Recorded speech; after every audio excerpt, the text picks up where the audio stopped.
این سید نعمت الله جزایری در کتاب خودش الانوار النعمانیه در جلد دوم، اینم صفحه این کتاب،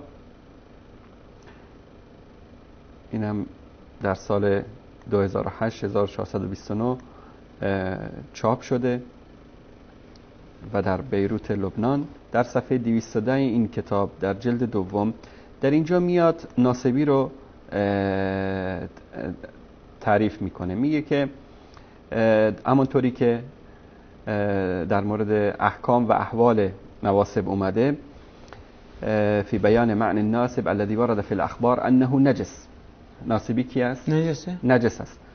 و انه شر من اليهود والنصراني والمجوسی، و از یهودی و نصرانی و مجوسی هم بدتر است. و انه کافر است، نجس است به اجماع علماء الامامیه رضوان الله علیهم. اجماع علمای امامیه بر این است که ناصبی بدتر از یهودی و نصرانی و مجوسی هست و کافر نجس هست. حالا این تعریفی که ناصبی بدتر از یهودی و نصرانی و مجوسی هست و کافر نجس هست و اجماع علمای امامیه، دوستان عزیز اگر اینجا زوم بکنن که ببینن، و اجماع علمای امامیه رضوان الله علیهم که اکثرا کافر و نجس هستن، این اجماع علما. الان ما میریم به صفحه بعدی. در این صفحه‌ای که در اینجا میاد یکی از نمونه های نواسب رو برای ما معرفی میکنه. تعریف ناصبی رو دیدیم، کافر است و نجس است و بدتر از یهودی و نصرانی است و خلاصه تعریفی که خودشون دارن. در صفحه 211 در اینجا چی میگه؟ این صفحه 211 همین کتاب هست. در اینجا میاد میگه که از علامات ناصب از پیامبر صلی الله علیه و سلم روایت شده که از علامات ناصب این است، قد روی عن النبی صلی الله علیه و سلم ان علامت نواسب تقدیم غیر علی علیه.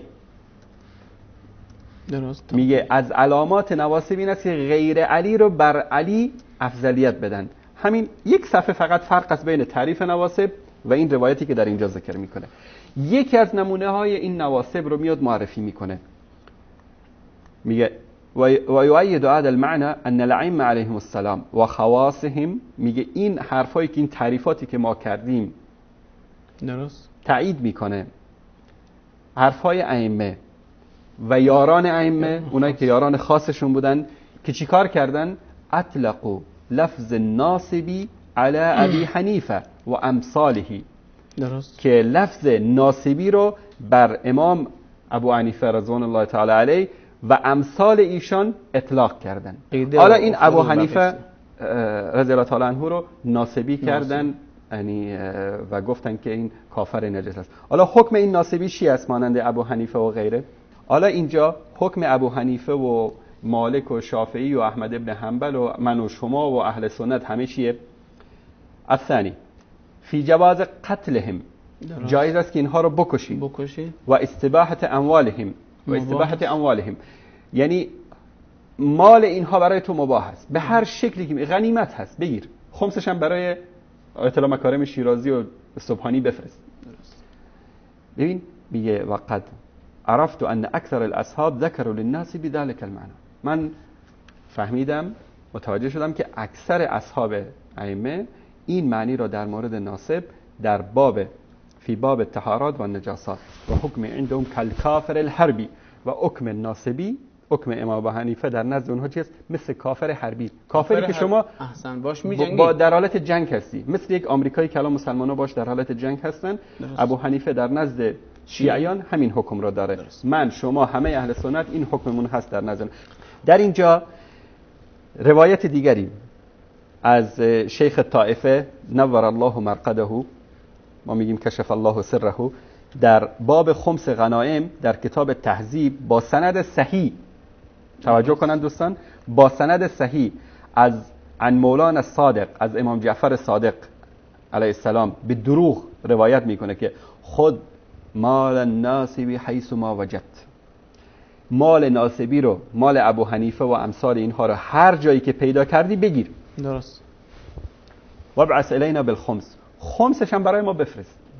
بعد در صفحه بعدی یک روایتی داره، اینجا خیلی این روایت جالبه.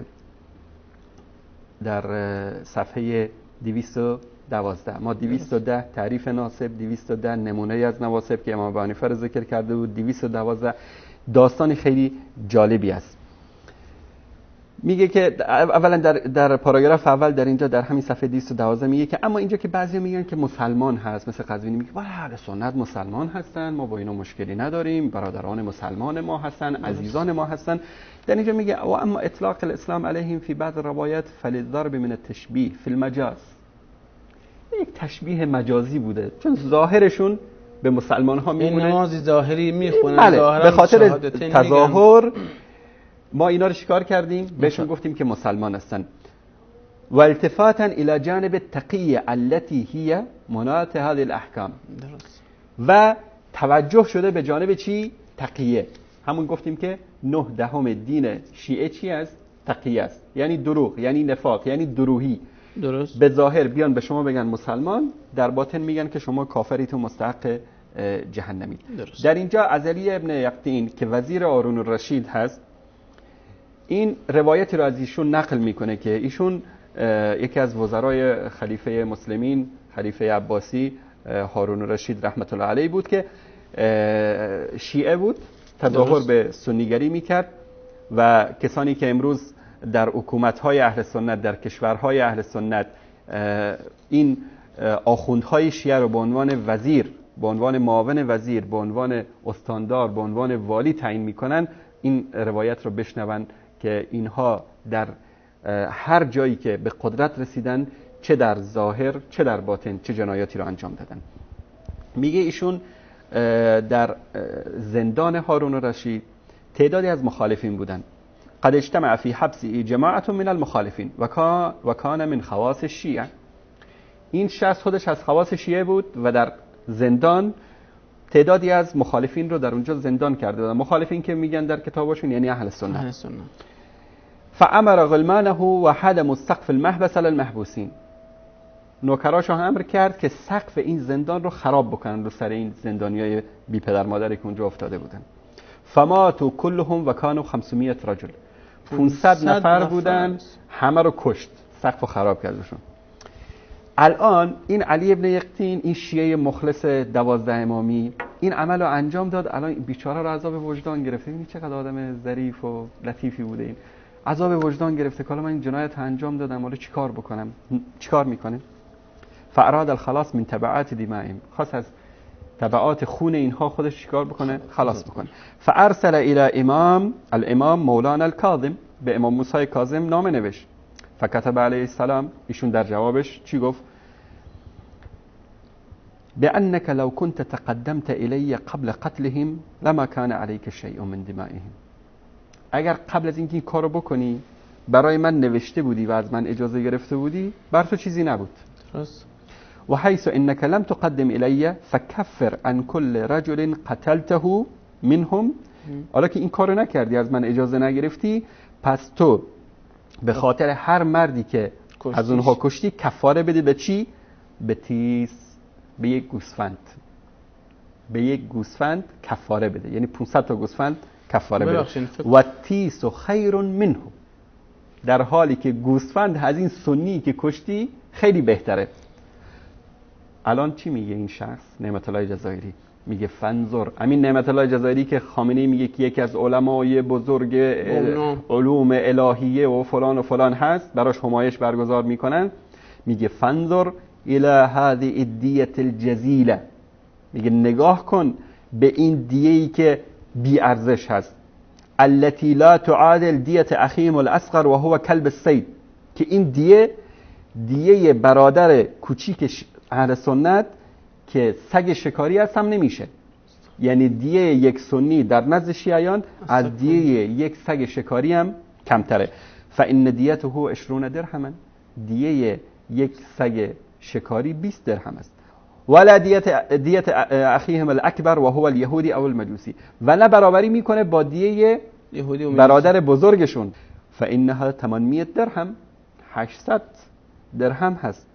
و حالهم فی الاخرة اخص و انجس، و حال این اهل سنت که به دین امامی اعتقاد ندارن در روز آخرت پستر و نجستر هست. ببینید این نمونه ای هست. ما 3 صفحه از کتاب الانوار النعمانیه رو انتخاب کردیم، صفحه 210 211 212. این فجایع رو از این 3 صفحه ما درآوردیم.